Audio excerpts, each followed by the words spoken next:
game. Blouses. Gallon chuck. Disaster. Spaghetti. Disaster. Well, I mean, I'm no doctor. We now join America's most popular show, already in progress. Everybody loves Mitch and Sean. You guys are the greatest duo.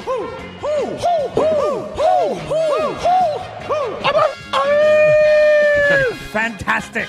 That team sure did suck last night. They just plain sucked. I've seen teams suck before, but they were the suckiest bunch of sucks that ever sucked.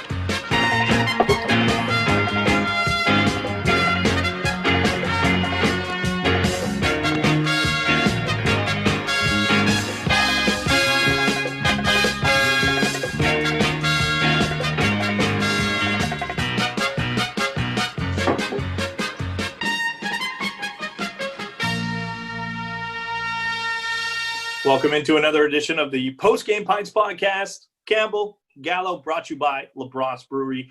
Check them out, labrosse.com, for opening hours, because it is always changing in the midst of what we're going through here in Quebec and in Montreal, curfews and hours that you're allowed out and what's open and what's not open, where you can go and just go and pick up. But you can go pick up your Campbell play-by-play IPA. That's Woo! Right. Oh, it's so good. And look at that. It says Campbell versus Gallo. So good. Versus the Angry Gallo Ale. Both of them. You can get t-shirts if you want, if you're a Campbell guy. Team Campbell or Team Gallo if you want. I don't know. Did you see what I bought? I bought a Team Gallo t-shirt to clean my fish tank. It's great, though. You could wear it every time you fill in for me at work. Yeah, I did the other day. I was filling in for you this past week, and I wore it on the first day just because it's a good-looking T-shirt. Yeah, it is. And you look good in red, buddy. Thanks. I prefer the purple, though, and the boar's head. I think the purple and the boar's head is just absolutely beautiful. But I'll brought to you by LaBrosse. Go check it out. And not just for the Campbell Play-by-Play IPA or for the Angry Gallo Ale. They have so many different types of beers. Whatever you fancy, I'm sure you're going to fancy these two beers. The other day, I just dropped in to pick up some beers. And Mitch, you'll love this. This guy comes up the counter and he's like, can I get the Campbell and the Gallo? But, I was just there, and it was just Catherine, who's been on the podcast before, and myself. And I was just picking up a couple beers and your T-shirt at the time. And everybody, because you're social distance, wearing a mask, and I'm wearing a mask. Plus, we work in radio, so no one knows who we are. And I saw him. He picked up 8 Gallos and 4 Campbells. And it's like right in my face, but he doesn't know it's me because I was just there. And I was like, hey, don't you want to get a couple more Campbells? He's like, no, I think I'm going to go this. I'm like, that's fine. And then, on the way out, I'm like, enjoy your Campbell beers, And I said, I'm more of a Campbell guy. But he didn't, I don't think he knew. I didn't do anything other than that. He didn't register? No, but one, I also didn't, say, hey, you're buying my beer. Yeah. Hey, you know what? You want me to sign that for you? Yeah. Sean, I can't wait until the day where, we could have a whole day / night at LaBrosse and actually have our brews on tap and, just celebrate and talk to people and socialize and do all that fun stuff. It's going to happen eventually. But for now, make sure you check out their Facebook page and their website to find out all the hours of when you can go pick up the beers. But eventually down the road, we're going to have a huge blowout party whenever that's possible for us to do. Well, Mitch, I know that we have launched the Post Game Pints podcast, and it's been in other forms before, but we've also, by the way, have plans for a launch party. So that launch party, get ready for it when we can have a launch party. So it is something that you and I have already discussed. But today's episode on the Post Game Pints podcast is entirely Montreal Canadiens predictions. So we want you to go through them, make your own predictions, comment, like, subscribe. However you're listening, you could tweet directly to Mitch Y. Gallo, Sean R. Campbell on Twitter with your predictions. Make fun of our predictions. You could come back to this episode and say, oh, you guys were way off. Or you could say, man, you nailed it. Because it's not bold predictions. Bold predictions, you don't care if you're wrong. These are actual predictions that we're going to care about all season long. Yeah, I'm still going to I'm still going to go off the board with some of these predictions though.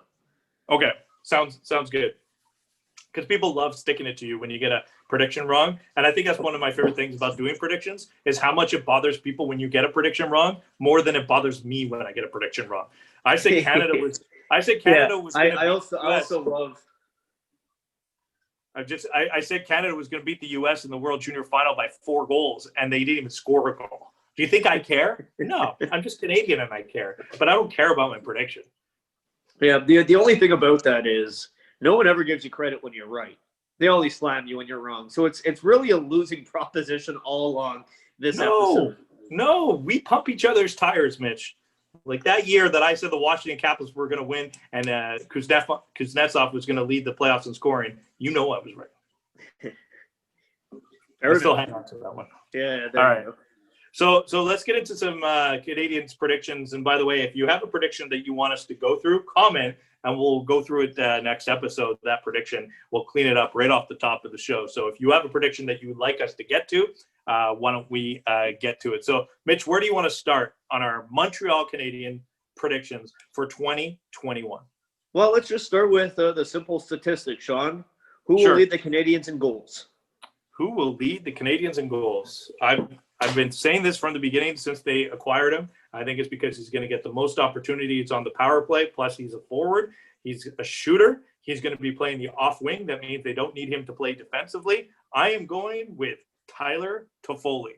Now, does he, you're talking 56. You got a prorate. It's a 30-goal season. I'm not going to give you a number, but I think that Tyler Toffoli can lead the Canadians in goals this year. Sean, I don't want to give away all my predictions, but I have the same one there. Tyler Toffoli kind of makes me want to change it because I hate when we have the same prediction. I would have changed it, by the way. I would have changed it if you went first. I would have changed it. Yeah, so I'm gonna change it. Okay. And I'm gonna say Brendan Gallagher. Okay, because that's who I would have changed it to. That's who I would have changed it to. All right, that means I get to go. That means I get to go first on the next one. Yeah, no, of course. Okay, so I would have changed it to Brendan Gallagher, but I got Toffoli first. So Toffoli, Gallagher, but that's the race. And because it's a 56-game schedule, I'd like to say, he's going to have a 30 goal. No, we don't even put numbers. It's just who's leading the team in goals. That's the prediction. Because if you get in numbers, we're going to have to start doing math. We're talking like, if it's a 30-goal season, it's what, 18? Sure. Something like that. I haven't done them. I mean, I could prorate it right now, if you want to take the time and wait. But we don't need to do that. All right. So you get to go first on this one. Who will lead the team in points? Well, I'm going to go first on this one. I'm going to take a guy that you're not taking. So kind of pointless. I know who you're taking. You're going to take Suzuki. I'm not going to do that. And I'm going to make a prediction here that's going to piss people off. Yeah. Because they hate the guy. I'm going to say Jonathan Drouin leads the Canadians in points. They hate the guy. No one hates Jonathan Drouin. Yes, they do. Yes. No. He's just easy to, get behind. He's the whipping boy. The Montreal Canadian fans, I've said this before, Sean. I'll say it again. They always need a whipping boy. Always. Yeah. And before Drouin, it was Pacioretty, right? And before Pacioretty, it was, pick your name. There's always, whether it was Brisebois or Gomez, they always need somebody to pick on when things are going poorly. Drouin's the guy on the team now. I'm going to say he leads the team in points. Look, you say that I was going to say Suzuki. I've already made my prediction somewhere where we work, and I put it on the master trade bait board. So I've already put my name in. So I'm going to and it wasn't Suzuki, by the way. It did not Suzuki. I do think Suzuki's going to get that opportunity. And look, if Jonathan Drouin leads the Canadians in points, it's very likely Suzuki's number 2 because they're likely going to be on the same line all season long, and they look the best in the playoffs. But I think that there's a line on the Canadians that knows how to produce, and there's a guy that led the team in scoring last year. Thomas Tatar. Give me Thomas Tatar. He's one of the most consistent players. I know what I'm going to get with him. And in a season like this, I'm going with consistency. He knows his teammate. He knows his line mates. There's no feeling out period. Thomas Tatar, Philip Deneau, Brendan Gallagher know what they're going to do, and they're likely going to get second pairing matchups, maybe even third pairing matchups. So give me Thomas Tatar to lead the Montreal Canadiens in scoring this year. All right. I think it's Sean, going to be really close, though. It's going to be Tatar. Gallagher's going to be there. Suzuki's going to be there. Drouin ideally should be there for it's going to be really tight. But I'm just going to say Tatar's going to pull it out. Penalty minutes. I really, really want to say Corey Perry. I don't think he's going to play enough games. Yeah, but I don't know. We'll get to that after. But I feel like we might end up with the same answer, so I'm lucky that I get to go first. So. I'm going Ben Sherratt.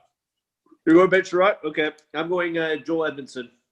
Yeah, that would have been my number 2. But I was looking at this earlier, and out of everybody on the Canadiens roster last season, Edmondson picked up the most penalty minutes. So that's the only. And Sean, you know what? A little dark horse in this one. Josh Anderson, because he fights. Yeah. Well, here's the thing with Edmondson, and I think.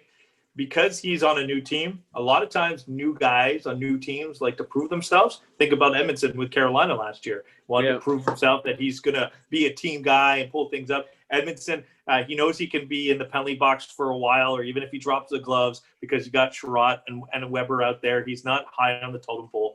I think it's a good answer, but I'm still going to go with Ben Sherratt just because of the ice time. And maybe Ben Sherratt just feels he could be a little dirtier out there. So penalty minutes. So what's the next one that you get to go first? Hold on. Oh, here you go. You get to go first. This is going to be a tough one. There's 7 teams. What place in the division do the Canadiens finish? Fourth. They squeeze in at 4th.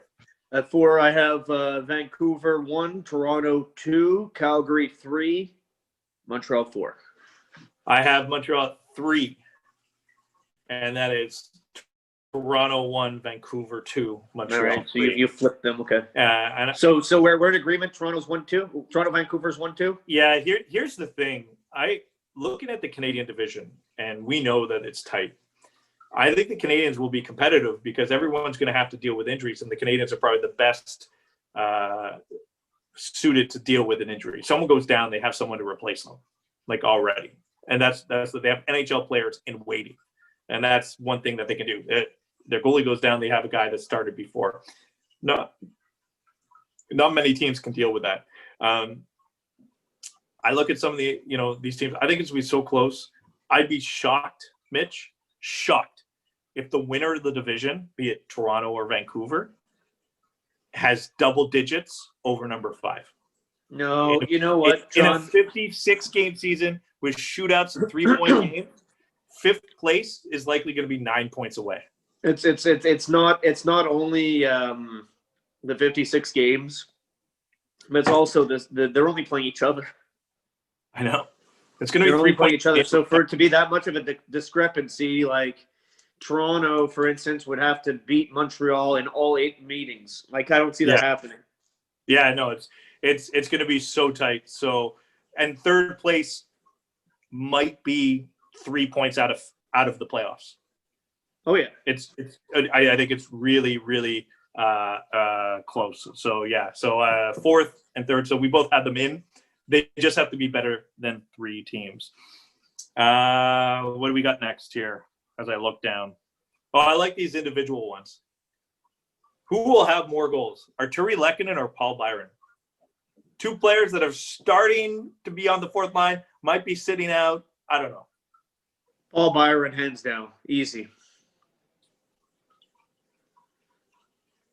Okay, my answer is Paul Byron, and I'm not going to take Lehkonen. I'm sorry, I'm not going to take the same. But is it because Paul Byron's going to play more games, or is it because Paul Byron's just a better offensive player? It's because Paul Byron's a better offensive player. Do you think Lehkonen's going to play every game? No, I don't think he's going to play every game. I think there's too many other options. Yeah, I think anytime you want to shake up the lineup and even make a change just for the sake of making a change, that Arturi Lehkonen will be a potential guy that comes out. Okay, how about this one? Who's going to have more power play goals, Gallagher or Anderson? Both. I like this this. To be on power play too. I like this one a lot because I think it's going to be close. I'm going to go with Anderson. Sorry, take that back. I'm going to go with Gallagher, because I think he has more of a track record of scoring goals, more Yeah, consistency, yeah. more power play goals in his career, and they're different, But I think Gallagher will end up with more. Yeah, like I looked at the last 2 years of power play goals, regular season and playoffs combined. Gallagher's at 7, Anderson's at 4. Anderson was hurt for a while, so I know that. But neither of them have ripped up the power play goals and net front presence. One of the reasons why they picked up Corey Perry, who could be an option in that conversation. But we don't know how much he's going to play. That's such a question mark surrounding the Canadians, the Corey Perry numbers. So how's this? Why don't we do this? Why don't we play a little over-under game with Corey Perry? Because we don't know. Yeah, how much do you know that we don't know, right? So why don't we play some over-number? This 56-game season, Corey Perry. I'm going to give you 36. Over or under games he plays? What do we do with over? Over? I'll take under. Okay. I'll take under. All right, so how about this? Goals. You're over-under 7. I'm going to go under. I'll take over. Yeah, that's right. I went under games and over goals. He's going to score 7 goals in under 36 games? It's Corey Perry, man. All right. He's only there to score goals. And maybe lead the team in penalty minutes. All right, power play goals. 2. I'll go under. I have him over 7 goals. I got to go over. Yeah. I just mainly for those ones I wanted to be on the opposite side of you. Any other ones you want to throw out there? Maybe a comparison? No, not a comparison. How about this, Sean? Are we going to venture out and say any member of the Canadians wins a major award? Ooh, that's a tough one. Well, look, Carey Price, you got to think, is always in contention for a Vezina. And, he has probably the best defense core in front of him that he's ever had before. Yep. Okay. So I'm going to throw out the possibilities, and then I'm going to think if I'm going to Philip Deneau is last season really got in that conversation of being a top 5-6 player in the Selke, and we saw it in the voting. He didn't crack the top 3, and those 3 players are still in the league that are, the O'Reillys, the Bergerons, the Couturiers. They're still there. He's in that conversation, though, and he will get more of those matchups. He's going to face McDavid. He's going to face Matthews. And if he has good, outings against them, maybe he gets in that conversations. Pedersen as well, if you want to throw that in. Romanoff and Calder. He's not an 18-year-old defenseman. He's a 20. He's got to put points up, though, and I don't think he's going to get that opportunity. Anybody else that I'm thinking of for major award? You could get Josh Anderson for the Masterton. Yeah, sure. And you could have, Claude Julien for the Jack Adams. Yeah. Hey, the Canadians make the playoffs. Bergevin for GM of the year. Weber for the Norris. Sure. Bergevin for GM of the year. I'm going to go the closest is Carey Price in the Vezina. That's why if you're going to ask me if there's a guy that's going to win a trophy, it's going to be Carey Price in the Vezina. Yeah. I think that Vasilevsky is going to win the Vezina just because of the division he plays in. Yeah. I think Tampa Bay is going to beat up on their opposition. So that's why I won't go with Carey Price, although I think he's going to have a fantastic season. Oh, and think about it, Vasilevsky, if they beat up on the division without Kucherov and Stamkos to start, they didn't have the offense, so they had to rely on the defense. You know what, John? How about this? You went with Price for Vezina. I'm going to say because he's in a contract year, Philip Deneau wins the Selke. He could do it because of the matchups he's going to get. And here's the thing. This is the only reason why I think there's a possibility here. And I know that I still think it's a long shot because Bergeron, O'Reilly, and it's really it's an award that you have to earn over time. But he's getting into that conversation. The Canadians will put Deneau against those guys, and that's going to be his main job. He's going to have to put up points along the way, but he won't have to worry about it with Suzuki around. And he's going to get better matchups on the road and the tougher matchups at home. Yeah. For Philip Deneau. The teams won't put their best defense pairing against the Deneau line. They're going to put it up against the Suzuki line in the end. And that may open up things offensively for Deneau on the road. And then at home, when he has to face Matthews every face-off and Pedersen, I think it can go in his favor the way that it's set up if the Canadiens are successful. Anyways, those are our predictions. If you want us to do more predictions, comment down below. If you think that we're out to lunch, you make sure that you're out to lunch. Comment down below. Of course, the Post-Game Pints podcast brought to you by LaBrosse Brewery, the Campbell Play-by-Play IPA, the Angry Gallo Ale.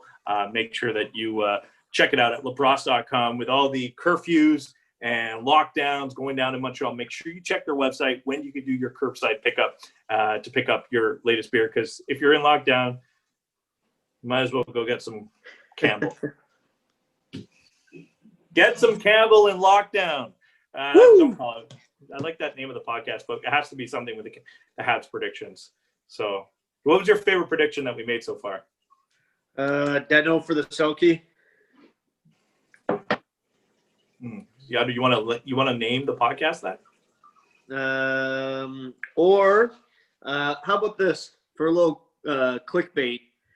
Drouin leads the Canadiens in scoring. Says Gallo, not Tatar. Yeah. Ta-ta. Cheers. We're going to do this all season long. We've got so much planned for 2021 here on the Post Game Pints podcast, YouTube, SoundCloud, Google Play, you name it. This is just a prediction episode.